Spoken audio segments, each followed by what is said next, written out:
ये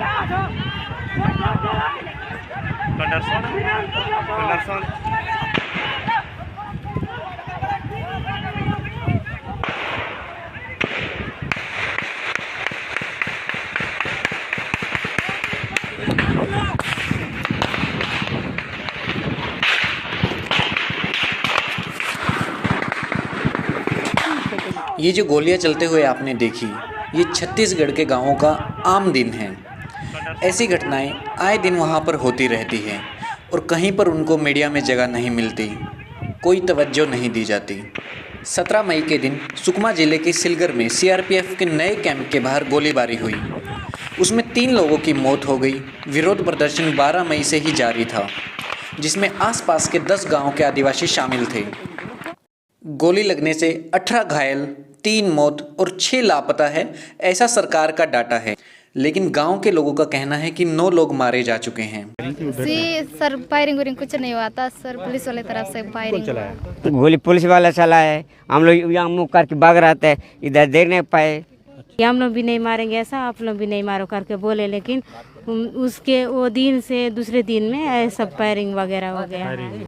पुलिस इससे पहले भी 3 बार लोगों पर लाठीचार्ज कर चुकी है।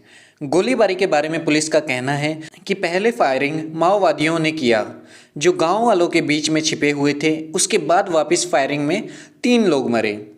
लेकिन अगर इस पूरी घटना के, इस पूरे विरोध प्रदर्शन के और इन गोलियों चलने के पीछे हम अगर जाएं, तो इसका कारण है सिर्फ एक नया सीआरपीएफ कैंप लगाया जा रहा है सिलगर में, जिसका वहाँ के स्थानीय लोग विरोध कर रहे हैं।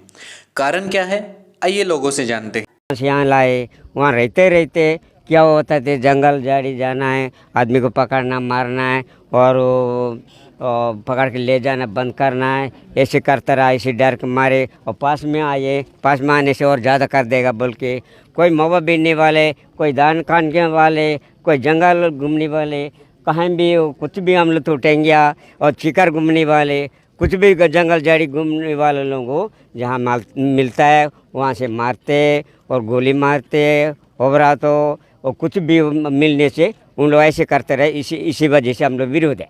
ये कैंप आदिवासियों की जरूरत नहीं है। साथियों, आदिवासी क्षेत्रों में आप आके जाके देख लीजिए, वहाँ कोई बलात्कार नहीं होता, कोई लूट नहीं होता, कोई आपराधिक घटनाएं नहीं घटती।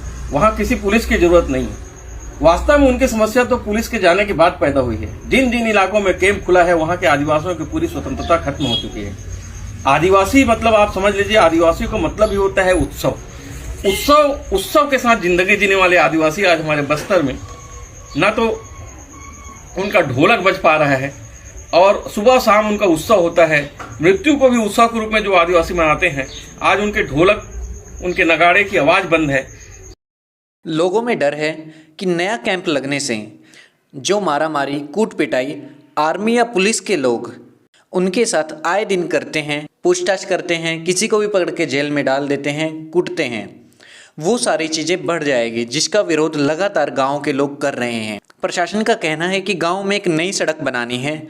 सड़क बनाने के लिए आर्मी का कैंप लगाना ज़रूरी है, क्योंकि वहां पर जो मशीनें काम में लगाई जाती हैं उनको नक्सलवादियों के द्वारा जला दिया जाता है या फिर काम कर रहे मजदूरों को मार दिया जाता है।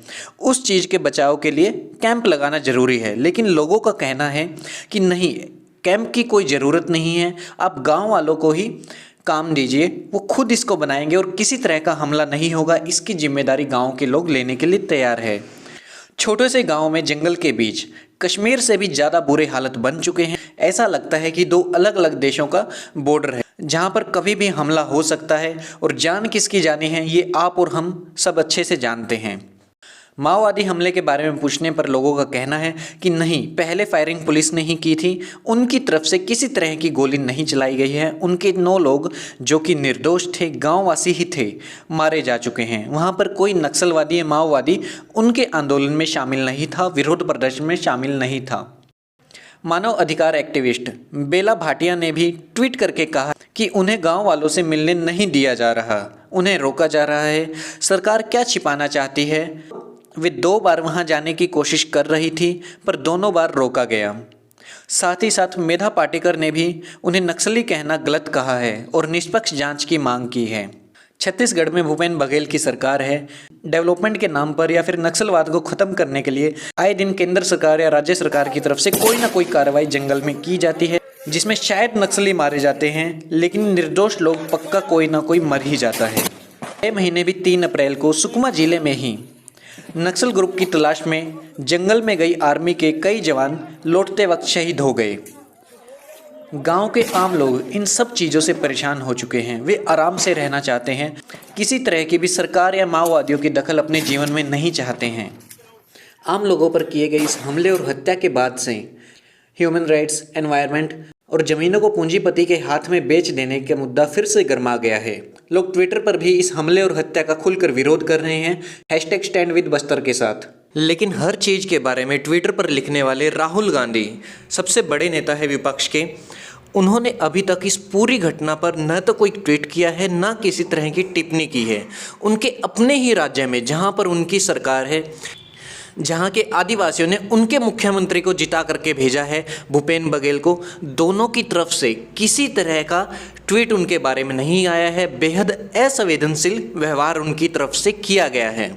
अगर यही चीज़ भाजपा शासित राज्य में होती तब राहुल गांधी जरूर ट्वीट की लड़ी लगा देते और लगातार केंद्र सरकार और राज्य सरकार को कोसते। लेकिन अपने ही राज्य में जहां पर उनकी सरकार है, इतने बड़े स्तर पर हिंसा और हत्याएं होने के बावजूद वो चुप हैं।